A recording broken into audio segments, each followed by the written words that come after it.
कल से उत्तर प्रदेश पुलिस भर्ती का एग्जाम है। किस तरह की लखनऊ में व्यवस्थाएं की गई? आज हम अपनी पूरी टीम के साथ ये रात्रि में जो चारबाग स्टेशन है वहाँ पर आए हुए हैं। बच्चों का जो आवागमन है वो शुरू हो गया है, क्योंकि कल सवेरे से ही परीक्षा है और पहली पाली 10 बजे शुरू होगी। आम पब्लिक चैनल में मैं आफाक अहमद मंसूरी आपका स्वागत करता हूं। आइए आपको ले चलते हैं खबरों की दुनिया में। यूपी पुलिस कांस्टेबल की परीक्षा कराने के लिए विभाग के साथ लखनऊ पुलिस ने भी कमर कस ली है। संयुक्त पुलिस आयुक्त अमित वर्मा व पुलिस उपायुक्त मुख्यालय RN सिंह ने प्रेस वार्ता कर विस्तृत जानकारी दी है। परीक्षा को लेकर पुलिस ने कड़ी तैयारी की है। इस बार परीक्षा में अगर कोई गड़बड़ी करता पाया गया तो उसके खिलाफ आजीवन कारावास से लेकर 1 करोड़ रुपए तक के जुर्माने का प्रावधान किया गया है। इस बार पुलिस का सारा फोकस साल्वर और नकल माफिया पर है। परीक्षा के पहले ग्रैंड रिहर्सल करके कमिश्नरेट लखनऊ की पुलिस ने तैयारियों को अंतिम रूप से परख भी लिया है। इस बार होने वाली परीक्षा में शहर के 81 केंद्रों पर कुल 3,90,072 अभ्यर्थी शामिल होंगे। ये परीक्षा विभिन्न केंद्रों पर 23, 24, 25, 30 और 31 अगस्त को होने जा रही है। परीक्षा कराने के लिए 27 अन्य राज्यों व 8 केंद्र शासित प्रदेशों के 6,30,481 अभ्यर्थी भी परीक्षा में किस्मत आजमाएंगे। मुख्यमंत्री योगी आदित्यनाथ के निर्देश पर परीक्षा केंद्रों के आसपास हॉट स्पॉट की निगरानी ड्रोन कैमरों से कराई जाएगी। सुरक्षा प्रबंधों में तकनीक का भी अधिक से अधिक उपयोग सुनिश्चित कराया जा रहा है। सिपाही भर्ती परीक्षा में कुल 48,17,441 अभ्यर्थियों को शामिल होना है। इनमें उत्तर प्रदेश के बाद सर्वाधिक 2,67,296 अभ्यर्थी बिहार के होंगे। 23, 24, 25, 30 व 31 अगस्त को 67 जिलों में होने वाली भर्ती परीक्षा से पूर्व कड़े सुरक्षा प्रबंध सुनिश्चित कराए जा रहे हैं। सर, कल से उत्तर प्रदेश पुलिस भर्ती का एग्जाम है। किस तरह की लखनऊ में व्यवस्थाएं की गई हैं? आपने भी चारबाग रेलवे स्टेशन पहुंचकर निरीक्षण किया है। किस तरह की व्यवस्थाएं जो है वो सुनिश्चित की जा रही है? देखिए, आज हम अपनी पूरी टीम के साथ ये रात्रि में जो चारबाग स्टेशन है वहाँ पर आए हुए हैं, क्योंकि बच्चों का जो आवागमन है वो शुरू हो गया है। क्योंकि कल सवेरे से ही परीक्षा है और पहली पाली 10 बजे शुरू होगी। सेंटर्स पे इनको लगभग 7 से 8 बजे तक पहुंचना पड़ेगा, क्योंकि वहाँ तमाम तरह की इनको फॉर्मेलिटीज भी पूरी करनी है। तो ये जो रेलवे तो बस स्टैंड जो है ये 2 साधन है जिनसे मेन इन बच्चे आएंगे। यहाँ ही कुछ बच्चों का इस बार होल्डिंग एरिया बनाया गया है, क्योंकि बारिश का मौसम है।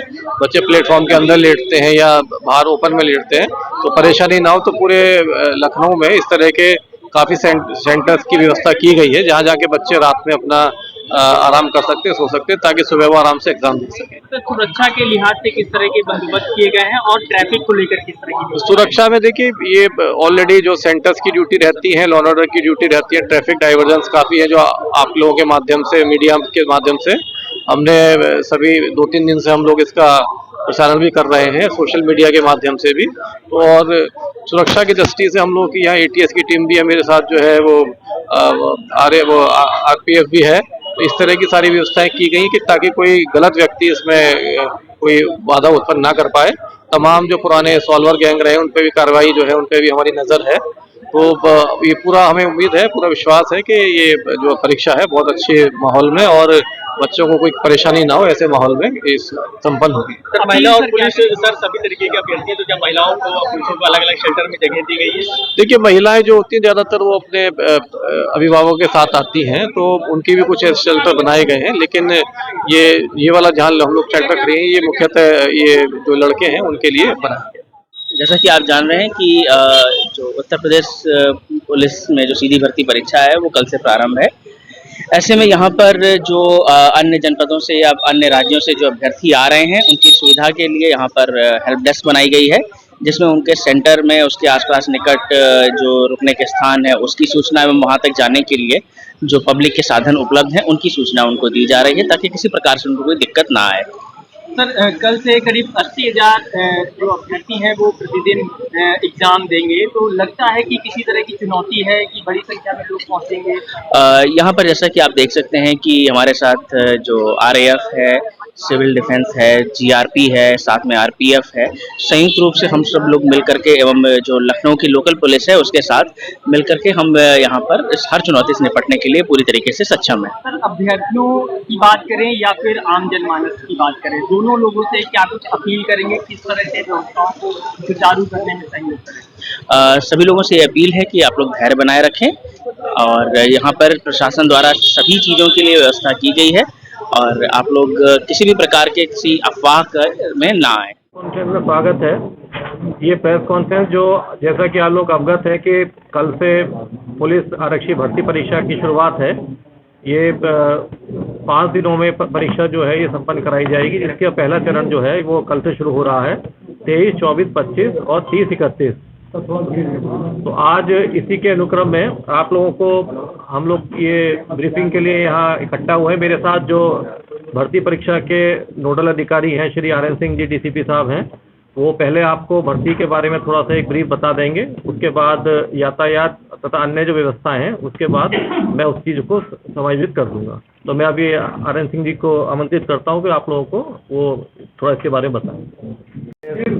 कांस्टेबल की जो परीक्षा है, भर्ती परीक्षा है, ये पुनः आयोजित की जा रही है और इस बार शुचिता पर, परीक्षा की शुचिता पर पूर्ण गंभीरता उत्तर प्रदेश शासन द्वारा और भर्ती बोर्ड द्वारा दी जा रही है। इस परीक्षा में लखनऊ जनपद के 81 परीक्षा केंद्र सम्मिलित हैं और 81 परीक्षा केंद्रों के लिए 81 सेक्टर मजिस्ट्रेट और 81 स्टैटिक मजिस्ट्रेट लगाए गए। पहली बार इस परीक्षा के शुचिता को बनाए रखने के लिए जैसे चुनाव आयोग द्वारा मॉडल कोड ऑफ कंडक्ट की पुस्तिका कंडक्ट निर्धारित किया जाता है, उसी तरीके से इस बार परीक्षा का मॉडल कोड ऑफ कंडक्ट और पूरी SOP तैयार की गई है। इस परीक्षा में किसको क्या कार्रवाई करनी है, किसके द्वारा क्या कितना उसको क्या अधिकार दिया गया है, क्या उसकी जिम्मेदारी है, सभी तय कर दी गई है, जिससे कि कोई चूक ना होने पावे। परीक्षा केंद्र की पूरी व्यवस्था को तीन स्तरीय 3 लॉक सिस्टम से बनाया गया है, जिसमें केंद्र व्यवस्थापक हैं। केंद्र व्यवस्थापक को जो कक्ष निरीक्षक हैं वो 50% केंद्रों के माध्यम से और 50% कक्ष निरीक्षक जिला, जिससे कि एक दूसरे के ऊपर उनका नियंत्रण और वाच कोऑर्डिनेशन स्थापित हो सके। इसी तरीके से स्टैटिक मजिस्ट्रेट की ड्यूटी लगाई गई है, जो पूरे परीक्षा केंद्र का मजिस्ट्रियल ड्यूटी का निर्वाह करेंगे और यह सुनिश्चित करेंगे कि जो SOP में दिया गया प्रक्रिया है उसी प्रक्रिया के अनुसार प्रत्येक कर्मचारी, प्रत्येक कक्ष निरीक्षक अपनी ड्यूटी करे। साथ ही केंद्र पर हर प्रकार की गतिविधि का नियंत्रण करने के लिए CCTV कैमरे प्रत्येक कक्ष में और पुनः कक्ष से लेकर के कंट्रोल रूम स्थापित किया गया है। हर कक्ष की निगरानी का, एक स्टूडेंट की गतिविधि का और एक कक्ष निरीक्षक की गतिविधि का कंट्रोल रूम में नियंत्रण है स्थापित है। और वो कंट्रोल रूम जनपद स्तर पर कंट्रोल रूम भी त्रिस्तरीय बनाए गए। परीक्षा केंद्रों का कंट्रोल रूम जनपद कंट्रोल रूम से जोड़ा गया है। जनपद कंट्रोल रूम एक पुलिस ACP के अधीन काम कर रहा है, जो कि हमारे डालीबाग वाले पुलिस ऑफिस में स्थापित है और श्रीमती अंशु जैन उसकी प्रभारी है। वो कंट्रोल रूम का तीसरा चरण भर्ती बोर्ड में स्थापित है। जो गतिविधि कंट्रोल रूम में कक्ष केंद्रों पर हो रही वो सीधे भर्ती बोर्ड के कंट्रोल रूम में जा रही है और वहाँ योग्य अधिकारियों के माध्यम से और टेक्निकल टीम द्वारा उसका अनवरत निरीक्षण किया जा रहा है और उस तारीख को लगातार किया जाएगा। केंद्र की व्यवस्था में पर्याप्त संख्या में पुलिस बल लगाया गया है, जिसकी वजह से जो विद्यार्थी वहाँ परीक्षा के लिए आ रहे हैं उनका आइडेंटिफिकेशन हो सके और शुचिता के साथ जो परीक्षार्थी जिस केंद्र पर परीक्षा के लिए आधार प्रवेश पत्र निर्गत किया गया उनको हम लगभग 8 बजे से 8 बजे से प्रवेश देने का प्रक्रिया प्रारंभ कर रहे हैं। बायोमेट्रिक के जरिए जो चिन्हित किए जा रहे हैं, क्योंकि साइबर क्राइम की ज़्यादा बढ़ा हुआ है जी, साइबर से बचने के लिए भी क्या कुछ इंतजाम रहेंगे इस दौरान बायोमेट्रिक का? सर, आप ऐसे महसूस करिए कि लखनऊ पुलिस में जितने भी प्रकार के विभाग हैं, साइबर क्राइम सेल, क्राइम विभाग, DCRB, NCRB, सबको एक साथ स्टैंड बाई हम लोग करके रखे हैं। यदि कोई ज़रूरत पड़ती है, केंद्र से कोई सूचना आती है कि अमुक व्यक्ति का क्राइम रिकॉर्ड क्या है, तो हमको तत्काल वहां से वेरिफिकेशन करने में कोई समय न लगे। साइबर की टीमें एक्टिव कर दी गई हैं तो कोई दिक्कत असुविधा होगी नहीं। सर 8 बजे से लेकर कितने बजे तक कितने घंटे मतलब सर परीक्षा 10 बजे से शुरू है, तो जो 9:45 बजे तक भी विद्यार्थी आ जाएगा। यदि मान लीजिए 10 बजे से हम परीक्षा शुरू कर रहे हैं और एक ऐसे कल्पना करिए कि विद्यार्थी भागता हुआ आए और वो 10 बजे से परीक्षा शुरू करने के पहले कक्ष में पहुंच सकता हो, क्योंकि कक्ष में प्रश्न पत्र पहुंचने से परीक्षा का प्रारंभ माना जाएगा। प्रश्न पत्र पहुंचने के पहले यदि आप प्रवेश कर सकते हो, इतना समय यदि आप पास लेकर के आ रहे हैं, तो हम 4 ड्रोन हम लोगों ने नज़र रखने के लिए रखा है।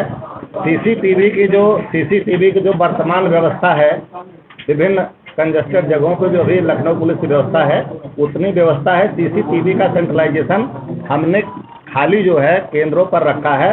रास्ते में रखने की व्यवस्था के लिए कोई अतिरिक्त आवश्यक, सामान्य जनता रोज चलती 40,000 विद्यार्थी लखनऊ में आके कहाँ घुस जाएंगे पता नहीं चलेगा, ऐसा नहीं है। इसलिए बहुत ज़्यादा इस पर हम लोग जब लखनऊ पुलिस तो पूरी तरीके से एक्टिव है, लेकिन अगर इसमें एसटीएफ की बात की जाए तो एसटीएफ को भी एक जिम्मेदारी, तो उनका इसमें क्या कुछ रोल रहेगा? सर ये पूरे प्रदेश की एसटीएफ का स्तर प्रदेश स्तरीय है, तो प्रदेश स्तर पर एडीजी एसटीएफ को डीजी भर्ती बोर्ड द्वारा वहाँ से संबंधित सबको सभी विभागों को निर्देश जारी किए जा रहे हैं। लोग अपना अपना काम कर रहे हैं। हमको उनके काम के बारे में ब्रीफ नहीं करना है, ना हमारा काम मजिस्ट्रेट को पता है, ना मजिस्ट्रेट का काम हमको पता है।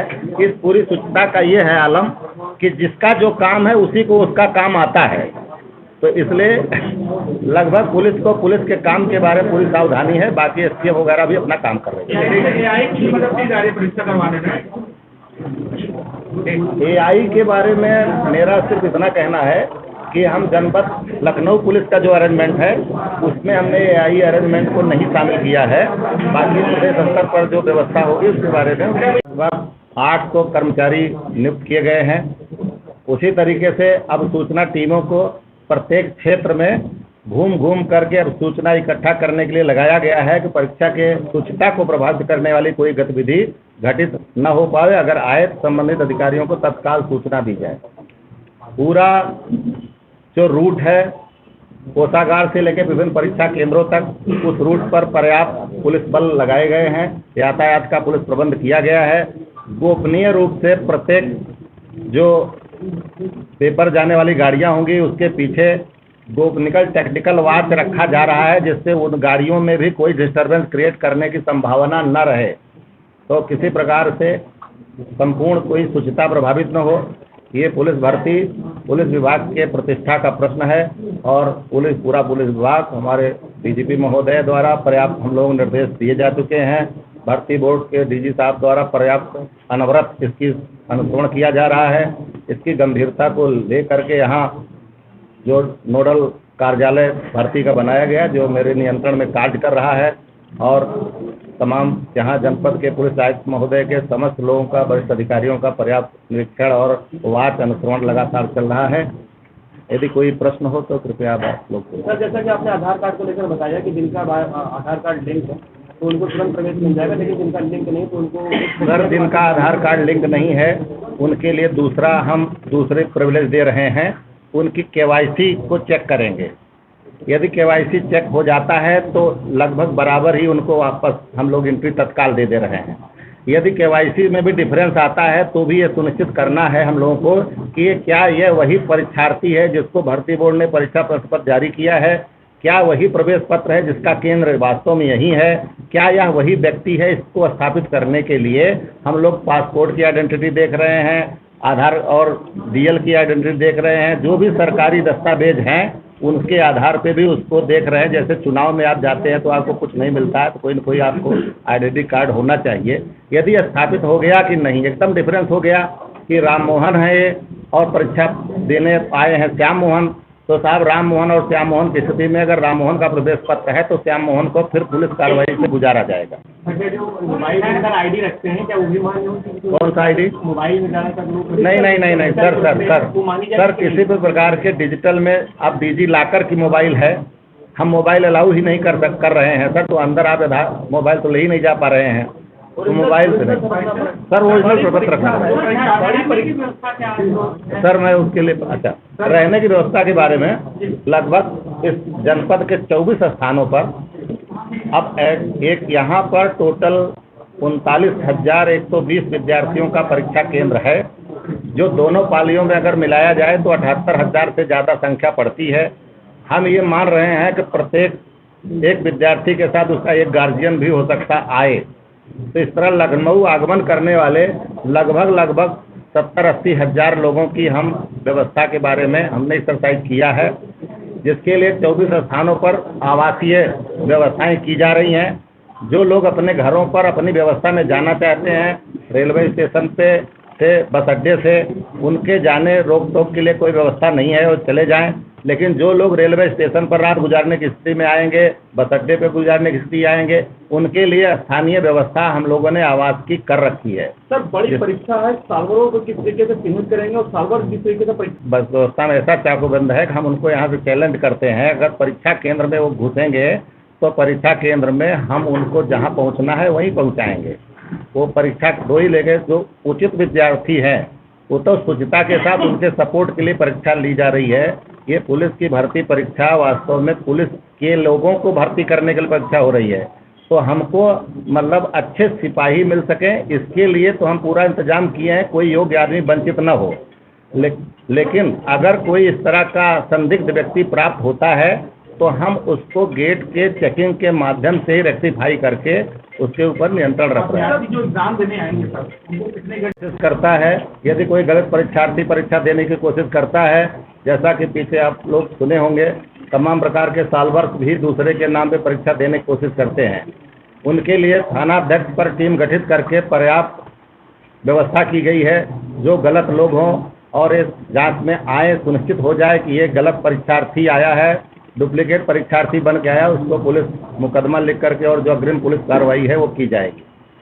महत्वपूर्ण बात यह है कि जिनको परीक्षा का प्रवेश पत्र दिया गया है उनको परीक्षा से वंचित न हो सकें, इसलिए 3 स्तरीय उसमें भी व्यवस्था की गई है। पहले स्तर की व्यवस्था जो हमारी सिविल पुलिस है वो चेक करके देख लेगी कि जो व्यक्ति आ रहा उसका प्रवेश पत्र यहीं का है, इसी केंद्र का है और यही व्यक्ति है।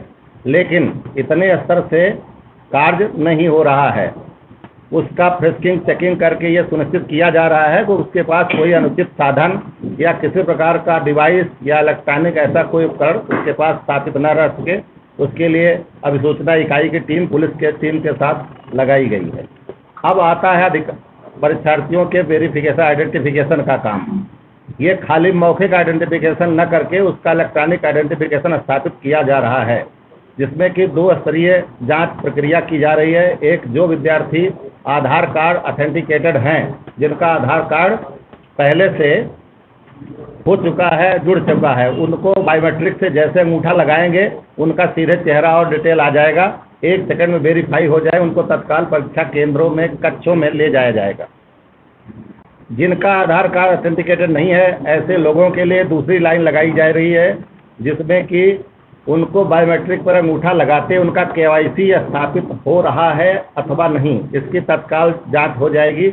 यदि KYC ओके है तो आधार कार्ड वाले की तरह वो सीधे कक्ष में जा सकते हैं। दे आर बोनाफाइड कैंडिडेट, उनको बोनाफाइड मांग लिया जाएगा। दूसरा, बोनाफाइड में अगर किसी टेक्निकल रीजन से बायोमेट्रिक बंद हुआ अथवा कोई और बात आई या कुछ भी दिक्कत आती है तो उसकी भी व्यवस्था की गई है।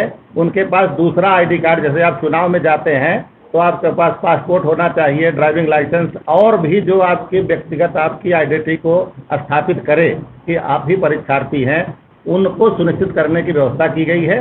और इसके बाद अगर लगता है कि हमारे बायोमेट्रिक में भ्रम हो रहा है तो उस आधार पर ये मानते हुए कि पासपोर्ट का धारक है, ये अमुक व्यक्ति है, उसका सेक्टर मजिस्ट्रेट और केंद्र व्यवस्थापक दोनों लोग प्रोविजनल सर्टिफिकेट तत्काल जारी कर देंगे, जिससे किसी हालत में सही परीक्षार्थी को वंचित न होना पड़े। ये केंद्र की त्रिस्तरीय व्यवस्था है और हम केंद्र पर जो प्रश्न पत्र है वो सेक्टर मजिस्ट्रेट के माध्यम से कोषागार से केंद्र पहुंचा रहे हैं यथा समय। इसका आशय है कि प्रश्न पत्र सेक्टर मजिस्ट्रेट ले जाएगा, स्टेटिक मजिस्ट्रेट को देगा, यानी मजिस्ट्रेट ही प्रश्न पत्र ले जा रहा है और मजिस्ट्रेट ही दे रहा है, जिससे कि अभिरक्षा की शुचिता बनी रहे। वो जानबूझ के ऐसा किया गया भर्ती बोर्ड द्वारा जिससे कि मजिस्ट्रेट जिम्मेदार नियुक्त हो, वो मजिस्ट्रेट अपनी कस्टडी में रखे, सही समय से मजिस्ट्रेट को दे, फिर मजिस्ट्रेट केंद्र व्यवस्थापक को देगा, जिससे बीच की जो श्रृंखला है उसकी शुचिता लगातार बनी रहे। इसी तरीके से कोषागार पे गोपनीय सामग्री जो आदि है उसको रखरखाव के लिए 3 स्तरीय व्यवस्था की गई है। एक जिसमें की है कि कोषागार जो है उसको डबल लॉक सुरक्षा गार्ड से संरक्षित किया गया, स्ट्रेंथन किया गया, जिससे कोषागार में बिना किसी अनुमति के कोई प्रवेश न करे। बाकायदे लॉक बुक रखी गई है, जैसे आप लोग परिचित होंगे चुनाव की प्रक्रिया में बैलेट बॉक्स सुरक्षा के लिए लगती है यह है। और 24 घंटा फायर सेफ्टी का स्टैटिक ड्यूटियाँ लगाई गई हैं कि क्योंकि कागज है तो कागज की सुरक्षा के लिए फायर सुरक्षा की व्यवस्था पूर्ण रूप से की गई, उसका सर्टिफिकेशन किया जा रहा है। इसके अलावा इसी स्तर पर इलेक्ट्रॉनिक सेफ्टी का इंतजाम किया गया है कि उसकी इलेक्ट्रॉनिक सुरक्षा बनी रहे, उसके इलेक्ट्रॉनिक कम्युनिकेशन से बिजली के तारों आदि के कोई किसी कारण से उसमें कोई प्रकार का नुकसान न हो, उसके लिए भी ड्यूटियाँ लगाई गई हैं। 24 घंटा वाच किया जा रहा है। तीसरे स्तर की व्यवस्था है जिसमें एक इस पूरी संपूर्ण अवस्था के बाहरी व्यवस्था के रूप में स्थानीय पुलिस फोर्स और पीएससी इत्यादि की व्यवस्था की गई है, जो 24 घंटा उस पर निगरानी रख रहा है। संपूर्ण व्यवस्था को कोषागार की सुरक्षा व्यवस्था में लगाया गया है। संपूर्ण व्यवस्था को माननीय जेसीपी महोदय द्वारा स्वयं पर्यवेक्षण किया जा रहा है, चाहे वो परीक्षा केंद्र की व्यवस्था हो अथवा कोषागार की व्यवस्था हो अथवा विभिन्न स्तरों से जो पुलिस बल प्राप्त हो रहा है उसका समन्वय स्थापित करने की। इस पूरी प्रक्रिया में 81 केंद्रों पर 81 केंद्राध्यक्ष और लगभग कम से कम 25 की संख्या में वहाँ विभिन्न कर्मचारी जो केंद्र की व्यवस्था में लगे हुए हैं परीक्षा संपन्न कराने के, कक्ष निरीक्षक से लेकर के। इसी तरह से बायोमेट्रिक सुरक्षा के संदर्भ में प्रत्येक केंद्र के लगभग 810 बायोमेट्रिक सुरक्षा कर्मी लगाए गए हैं, जो बायोमेट्रिक से जांच करके उसकी सुरक्षा करेंगे। बाहरी पुलिस के इंतजाम में जो महत्वपूर्ण केंद्र हैं, जो बड़े केंद्र हैं जहां ज़्यादा विद्यार्थी हैं, 960 के करीब, उन सेंटरों पर एक एसीपी रैंक का अधिकारी लगाया गया है जो 24 घंटा परीक्षा को अपने नियंत्रण में संपन्न कराएगा। साथ ही जो छोटे भी कम संख्या के केंद्र में वहाँ इंस्पेक्टर रैंक का अधिकारी, उसका स्टैटिक प्रभारी है, समझो उस केंद्र के थाने का थानाध्यक्ष है, उसको पूरी जिम्मेदारी दी गई है। लगभग 1000 से ज़्यादा कांस्टेबल, हेड कांस्टेबल और पर्याप्त संख्या में पुलिस उप निरीक्षक, निरीक्षक और एसीपी महोदयान की केंद्र पर ड्यूटी है। इसके अलावा केंद्र के से संबंधित आसपास के क्षेत्रों के शांति व्यवस्था के लिए संबंधित एसीपी को जोनल पुलिस अधिकारी बनाया गया है और उनके ऊपर सुपर जोनल के रूप में उन्हीं अपने क्षेत्र के डीसी जोन की देखभाल के लिए एडिशनल डीसीपी सुपर जोनल अधिकारी हैं। डीसीपी अपने जोन की संपूर्ण व्यवस्था के लिए 24 घंटे का वाच है दिया गया है कि कोई भी समस्या आती है तो उसका द्रुत गति से निस्तारण हो सके। केंद्र के आसपास किसी परीक्षार्थी को पहुंचने में कोई ट्रैफिक कंजेशन की समस्या न हो, जिससे वो समय से पहुंच सके, इसलिए यातायात के पुलिसकर्मी हर केंद्र पर और हर परीक्षा रूट पर, कोषागार से जाने वाले प्रत्येक रूट पर पर्याप्त ट्रैफिक पुलिस का भी डिप्लॉयमेंट हम लोगों ने कर रखा है। जो बच्चे आए, जो बच्चे बाहर से आएंगे, उनकी व्यवस्था के लिए हम लोगों ने स्पेशल ट्रेन भी आग्रह करके स्पेशल ट्रेन भी स्टेशन से चलेंगी, क्योंकि पर डे जो है कि लगभग 1 से सवा लाख लोग जो हैं इसमें दूसरे प्रदेशों से भी आएंगे, दूसरे जनपदों से भी आएंगे। तो स्पेशल ट्रेन भी चलाई गई हैं जिनकी सूचनाएं जो है वो संबंधित 4-5 जो मेन रेलवे स्टेशन से, वहाँ भी मेट्रो के साथ भी हमारा समन्वय हुआ है। मेट्रो का जो है वो मेट्रो का भी संचालन जो है अलग अलग सेंटर्स के लिए होगा। साथ ही साथ जो इंटर डिस्ट्रिक्ट जो बसेज हैं उसके बारे में भी बात हुई है, और जो इंट्रा डिस्ट्रिक्ट है, मतलब जो दूसरे डिस्ट्रिक्ट से बसेज आएंगी, वो बसेज भी ज़्यादा की गई है। रात में हो सकता है कि बहुत सारे बच्चे जो हैं वो लेट नाइट में आए, उनके पास रुकने का स्थान ना हो, कई बार बस अड्डे और रेलवे स्टेशन में बहुत भीड़ हो जाती है, तो उसके लिए पूरे लखनऊ में जो उनके सेंटर हैं उसके आसपास के लिए कुछ जगह चिन्हित की गई है जहां उनको थोड़ा होल्डिंग एरिया दिया जा सके, जिसपे वो अपनी रात बिता सके और सवेरे परीक्षा के लिए आ सके। तो ऐसा प्रबंध किया गया है कि उनको, जो परीक्षार्थी हैं उनको भी असुविधा ना हो और जो आम जनता है उसको भी सुविधा ना हो। आम जनता के लिए इसमें मेरा ये आग्रह है कि क्योंकि देखिए वो उस दिन लगभग मैंने जैसे आपको बताया कि प्रत्येक दिन जो है 1 से सवा लाख लोगों का आना जाना रहेगा, बाहरी लोगों का। तो कुछ ट्रैफिक डाइवर्जेंस भी जो है हम लोगों के द्वारा किए जाएंगे। बस अड्डे, रेलवे स्टेशन पे भी थोड़ा सा हो सकता है लोगों को असुविधा हो, लेकिन पूरा ध्यान रखा गया है, जिसको हम आपको प्रेस नोट दे देंगे। उसके माध्यम से आपको क्या क्या सारी चीज़ें, कहाँ डाइवर्जन है, सारी चीज़ें उसके बारे में हमने आपको उससे अवगत करा देंगे। सर 81 सेंटरों में लगभग कितने अभ्यर्थी आएंगे? 81 सेंटर में लगभग कितने अभ्यर्थी आएंगे? ये देखिए आपको पहले बता दिया ना कि पर डे जो है 2 पालियों में है। पहली पाली 10 से 12 और दूसरी पाली जो है 3 से 5।